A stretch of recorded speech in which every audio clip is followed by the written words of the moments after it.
L'ancien ministre de la Santé fait la une des journaux.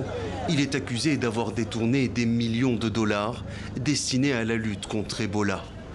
Déféré devant le parquet ce mardi, Oli Ilonga a été placé en résidence surveillée sur demande de ses avocats.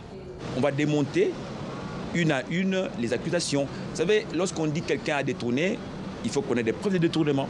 Lorsqu'il y aura un procès, on va démonter. D'ailleurs, le procès est public. Ce n'est pas une question de meurtre où on va demander le huis clos. Non, ce procès sera public et chaque pièce sera discutée une à une.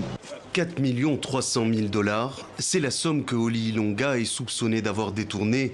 Il était alors ministre de la Santé, chargé de la riposte anti-Ebola.